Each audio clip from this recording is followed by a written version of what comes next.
YouTube, what it do? It's your boy TWV checking in post Elimination Chamber. The road to WrestleMania just got engulfed with flames. We had a beautiful women's Elimination Chamber match. We had a beautiful men's Elimination Chamber match. Tiffany and Trishy time went crazy in Canada. And Sami and Kevin Owens are wrestling soulmates, like I said. And we finally found out Cody Rhodes' decision to the final boss and more. And with that being said, it's your boy TWV. Let's get into the recap. Highlights. The match began with Naomi and Liv Morgan inside the chamber. Before the bell, Jade Cargill made a surprise return, attacking Naomi and rendering her unable to compete. This led to Naomi's immediate elimination. This was booked so well. Like, Jade Cargill came out like a force. You had Liv Morgan over there panicking like, it wasn't me, it wasn't me, it wasn't me. She went for the fake out to Liv and rocked Naomi shit. And then beat Naomi like she stole something. And Bianca Belair all in the chamber, shocked and distraught, heartbroken like, oh my God, not my girl, not my girl. And she was getting the brakes beat off of her, man. Jade Cargill beat her from pillar to post, coast to coast. Yada I mean. You know what I'm saying? That it was an incredible way to start the show off. Then the wildest part when Naomi tried to crawl out of the chamber. Jade drugged the chamber basically and crushed her skull, but of course she didn't crush her skull, she blocked it. But man, it was a crazy way to start off this show and started off this show so hot. But let's get back to the rest of the match. Bianca Belair entered next, confronting the injured Naomi at ringside. This distraction allowed Liv Morgan to gain the upper hand temporarily. Roxanne Perez was the third entrant, targeting Belair upon arrival. Bayley entered fourth, reigniting her rivalry with Perez.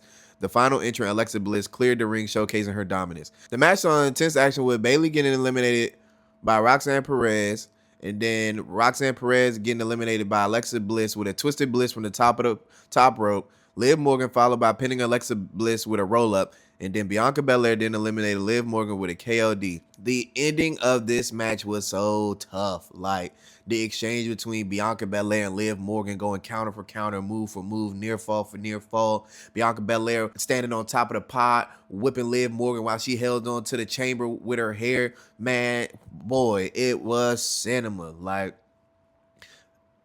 Liv Morgan trying to go for Oblivion numerous times, and Bianca Belair countering it and holding her body weight up and transitioning it to her shoulders to do the KOD and finally hitting the KOD. So man, it was amazing. Belair secured the victory by pinning Liv Morgan, last eliminating her to become the #1 contender for the Women's World Championship at WrestleMania 41. Following the match, Belair was confronted by Women's World Champion Rhea Ripley and Io Sky, setting the stage for a potential championship bout at WrestleMania. It's about to be banger season on the road to WrestleMania. This shit is about to get so lit. Like, it's only 4 matches set in stone post Elimination Chamber. But man, through the roof, man. I'm going to be at 2 all-time WrestleManias back to back. Philly was amazing. Got something special on the way about that, just in honor of WrestleMania approaching. And Vegas is going to be generational because your boy TWV is going to make sure you get all the content, all the information. Shit, you're gonna travel around Vegas with me just outside of wrestling events. This shit about to be a movie. TWV on top. And with that being said, let's get to the next one. Next in-ring action was Tiffany Stratton and Trish Stratus facing off against Nia Jax and Candice LeRae in a tag team match. Some of my match highlights were early dominance by Jax and LeRae. The match began with Nia Jax and Candice LeRae isolating Trish Stratus, effectively cutting off her access to her partner Tiffany Stratton. They utilized quick tags and double team maneuvers to maintain control. Stratton's resilience. After enduring significant punishment, Stratus managed to tag in Stratton. The momentum shifted as Stratton showcased her agility, delivering a spine buster to Jax and attempting a moonsault, which was interrupted by LeRae. Despite this, Stratton fought off both opponents, allowing Stratus to re-enter the match. Climatic finish. Stratus executed an avalanche bulldog on Jax, but LeRae intervened, breaking up the pin. Stratton then tagged back in, delivering her signature, the prettiest moonsault ever to Jax, securing the victory for the team. So this match served its purpose. basically to get Trish Stratus on the pay-per-view because she was in Canada and we were celebrating 25 years of Trish Stratus. Nothing more, nothing less. I mean, this is kind of just a one-off. I do feel like with Nia Jax, they do build to her facing Trish Stratus at WrestleMania. I think that's what she's going to do on the road to WrestleMania. I think they'll feud for the rest of this month going into next month. And we'll get a match somewhere in the middle of the card. Candice LeRae, I'm assuming won't be in anything because she's Nia Jax's sidekick. So when they have their match, he'll be ringside, I'm assuming. But it was really good, really well. Like I said, it was just thrown in there to just prop up the show with Hall of Fame talent.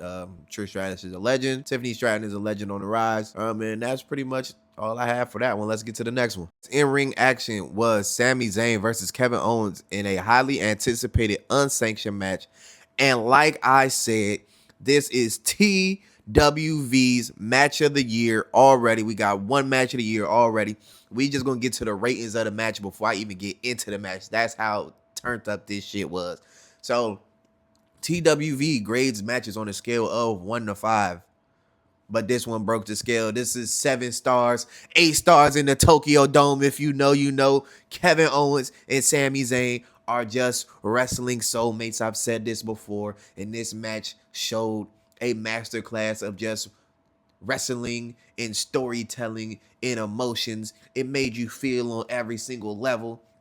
Sami Zayn going into that dark place to get his hands on Kevin Owens. Kevin Owens getting back at him. But with that being said, I'm not going to keep y'all too long. I know y'all want to hear about the match. Let's get to the match highlights. Early exchanges. The match began with both competitors exchanging strikes. Owens gained the upper hand with his suplex onto the top rope, followed by using a steel chair to attack Zayn. Zayn countered, causing Owens to inadvertently hit himself with the chair. Zayn retrieved the hockey stick from under the ring, using it to strike Owens. He then set up a table outside the ring. Owens responded by sending Zayn into the ring post and stacking 2 tables on the floor. Brawling through the arena, the fight spilled into the crowd where Zayn performed a release blue thunder bomb, sending Owens through multiple tables. Zayn followed up with a side suplex, putting Owens through another table. Near falls. Back in the ring, Zayn executed a haluva kick on Owens, but only secured a near fall. He then introduced a barbed wire steel chair, using it against Owens, and later performed a blue thunder bomb onto the chair, achieving only a near fall. Owens comeback. Owens delivered multiple apron power bombs to Zayn, ultimately leading to a pinfall victory. Post-match incident. After the match, Owens attempted to further assault Zayn by exposing the concrete floor and trying to do a package pile driver, signifying that he was going to end Sami Zayn's career. But however, Randy Orton made a surprise return, attacking Owens and delivering an RKO. Security intervened as Orton attempted a punt kick, but he managed to perform 4 RKOs on the security guards before, posing in the arena and then, exiting for the night. This segment was put together so well. I love how WWE is letting forbidden moves be a thing again. Because if you know with that Randy Orton punt kick, that shit was putting you out for 6 to 9 months at a time in kayfabe. But boy, that motherfucker Kevin Owens has brought back the legend killer, the apex predator, the viper. Like, the road to WrestleMania is heating up, like I said, because it's like, ooh, he going into that dark place where anything is possible. Hey, this shit about to get turned, Ooh, you know what I'm saying? But with that being said, we got more to talk about. So let's get to the next one. All right, and the last in-ring action of the night was the men's Elimination Chamber match with John Cena, CM Punk, Drew McIntyre, Logan Paul, Damian Priest, and Seth freaking Rollins battled inside the Elimination Chamber structure for a chance to challenge Cody Rhodes, the undisputed WWE Champion, at WrestleMania 41. Here are some of my match highlights. Starting combatants. The match began with Drew McIntyre and Seth Rollins as the first 2 entrants. They engaged in a fierce exchange, utilizing the Chamber's environment to their advantage. At one point, Rollins slammed McIntyre into Punk's pod, eliciting a reaction from Punk, telling him to do it more and more and harder and harder. Pause. The first elimination, Drew McIntyre was the first eliminated, being pinned by Damian Priest following a series of impactful moves. TWV is on top. I told you Drew McIntyre and Priest were going to have a feud. I told you either McIntyre was going to eliminate Priest or Priest was going to eliminate McIntyre. You got to tap in. You got to watch the content. I be knowing this shit beforehand. Come on, man. Stop playing with TWV, dog. The second elimination, Damian Priest was next, eliminated by Logan Paul after a one lucky punch, I think, and a frog splash off the top of the pod. He jumped up to the top of the pod and dove off. It was really tight.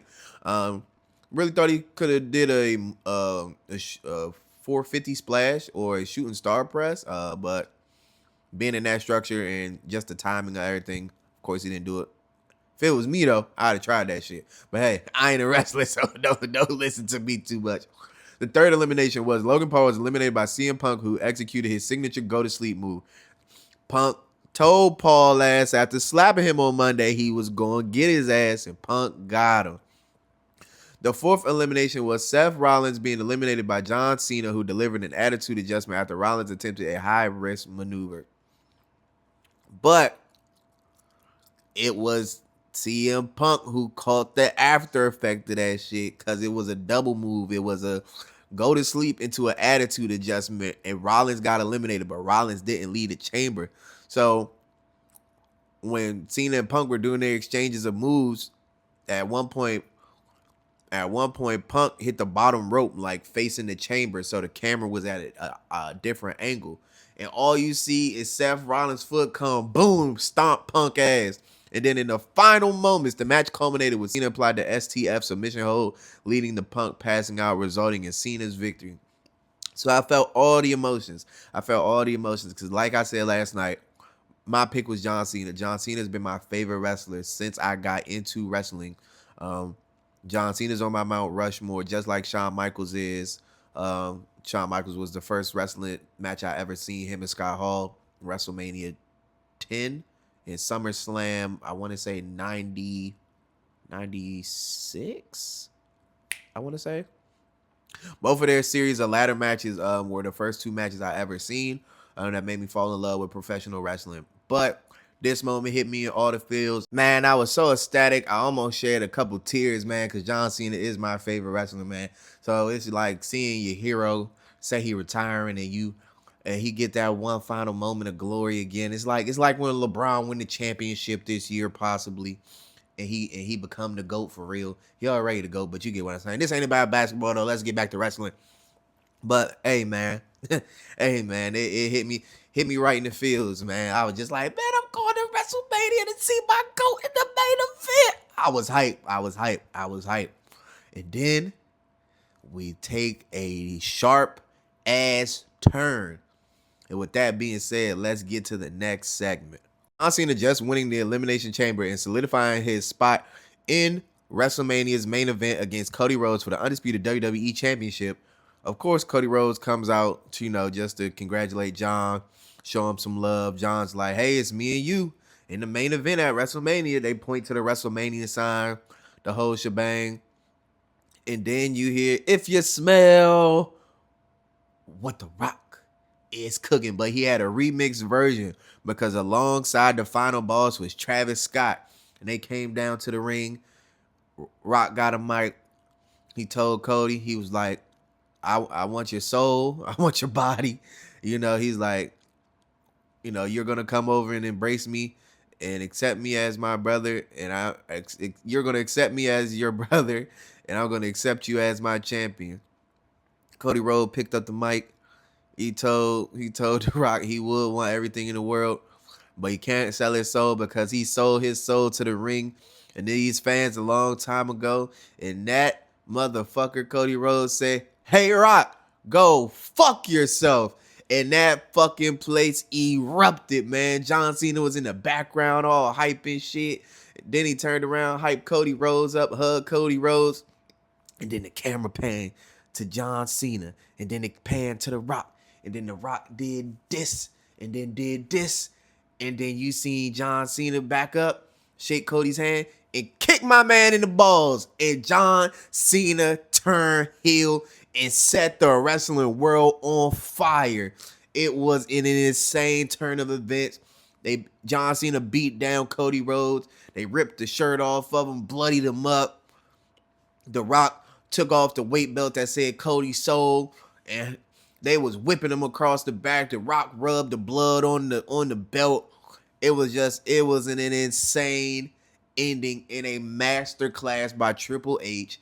John Cena and The Rock for pulling off one of the biggest swerves in WWE history. This is bigger than the Cody Rhodes giving up the WrestleMania moment to turn into the We Want Cody movement, to bringing the Final Boss character to life.